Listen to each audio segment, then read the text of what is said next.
Hey guys, I wanted to read you chapter 2 of Vacation Under the Volcano. So chapter 2 is called The End is Near. Okay, so let's see. I'm gonna make it so that you guys can see me. Let's see.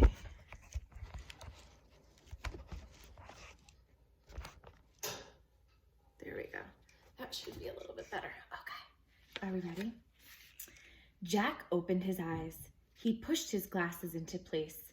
Morgan was gone, and so were Jack's jeans, t-shirt, sneakers, and backpack. Instead, he had one white tunic with a belt, sandals that laced up, and a leather bag. He looked at Annie. She was dressed the same way. Morgan had made them look just like kids in an ancient Roman town. I guess this is what Morgan meant, said Jack, when she said she'd help us blend in.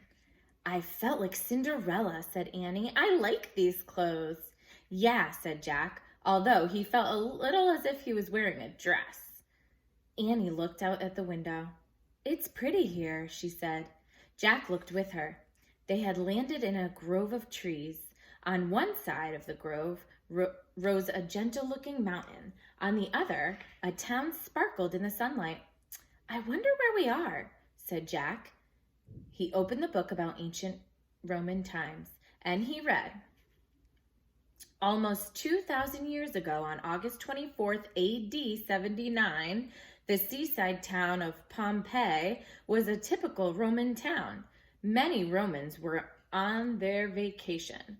They built large houses called villas and planted groves of olive trees along the slopes of a mountain called Mount Vesuvius. Annie kept looking out the window as Jack pulled out his notebook and a pencil, and he wrote, Vacation in Pompeii, August 24th, AD 79, houses called villas. Jack looked out the window again. It does look like a nice place to go on vacation, he said. We must have landed in one of the olive groves, said Annie. Yeah, and that town must be Pompeii, said Jack. He looked in the opposite direction, and that mountain must be Mount Vesuvius. Annie shivered. That name sounds scary, she said. Really? Said Jack. Not to me. He looked down at his notes. Hey, did you feel that? Said Annie. What? Jack looked up. The ground shook. I heard it rumble, too, said Annie. Jack frowned. I think you were just dreaming again, he said. No, I wasn't, said Annie. Something feels wrong about this place. I really think that we should go home now. Are you nuts, said Jack. We have to find that lost story for Morgan. Besides, I've always wanted to see a Roman town. He threw his notebook and the Roman book into his leather bag, and then he went down the rope ladder. Come on, he called when he stepped on the ground. Annie just stared down at him. Don't be a chicken, he said, and he pushed his glasses into place. Come on, it'll be fun. Annie still didn't move. What's wrong with her, Jack wondered. Usually I'm the worried one. Come on, he pleaded. We can't let Morgan down. Annie let out a big sigh. Okay, but we'd better find that story fast, she said. Finally, she climbed down the rope ladder. Oh, there's a picture coming up soon. The sun was bright and hot as they took off between the olive trees. With Mount Vesuvius at their backs, they headed toward the town of Pompeii. That's weird, said Annie. I don't hear any birds. She was right. The grove was strangely silent. And here's the picture, if you guys can see it. Here they are. Okay.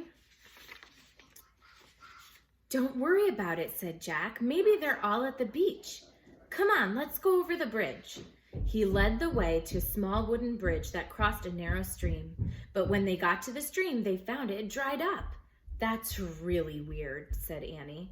Don't worry, said Jack. It just means that there hasn't been much rain. They crossed the bridge and stepped onto a busy street.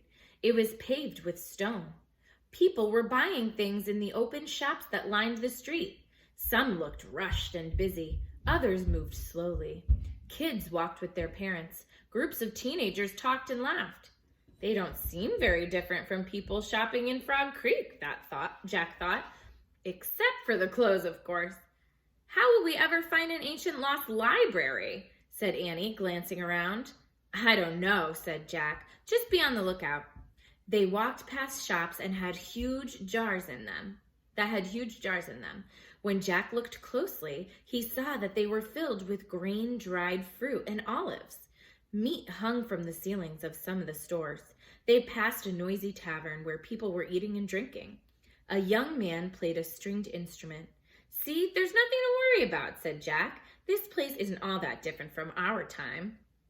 It's not that, said Annie with a worried look. See, there's a barber shop and a shoe shop, said Jack, pointing. A boy was getting his hair cut by the barber. A girl was trying on a new pair of sandals with her mother. It's kind of like home, Annie agreed. They kept walking until they passed a bakery filled with freshly baked flatbreads. That bread is like pizza, said Annie, smiling. Pizza, the letter of the week is P. Yeah, said Jack. The good smells from the bakery made him feel even more at home. Jack looked at Annie. She was still smiling as they walked on. Soon they came to a large square filled with people, carts, and horses, and more shopping stalls. Honey cakes, stuffed dates, peacock eggs, sellers called. So they said, honey cakes, stuffed dates, peacock eggs. Farmers were selling grapes, garlic, and onions. Fishermen were selling all kinds of fish. A few people stood on boxes, giving speeches to small crowds. Hey, I bet that this is a forum, said Jack. He reached in his bag for his book, and he flipped through it until he found a picture of the square, and he read, the center of a Roman town was called a forum. The forum was the main place where people met to sell goods and discuss politics. I was right, said Jack. He pulled out his notebook and he wrote, forum equals center of town. Jack, whispered Annie. Jack. She tugged on his tunic. Look. Jack glanced up. Annie nodded toward an old woman who was staring straight at them. She wore a black cloak. Her gray hair was tangled and wild, kind of like Miss Kristen's right now. She seemed to be missing her teeth. The woman pointed a bony finger at Jack and Annie. The end is near, she said in a raspy voice. Go home, strangers. Yikes, said Annie. We better get away from her, said Jack, before people wonder who we are. He put away his notebook and then he ran with Annie and they hurried away. The old woman cackled behind them. And that's how it ends. All right, so chapter number 3 is called Gladiators. All right, so I will see you tomorrow for chapter number 3. Good night, guys.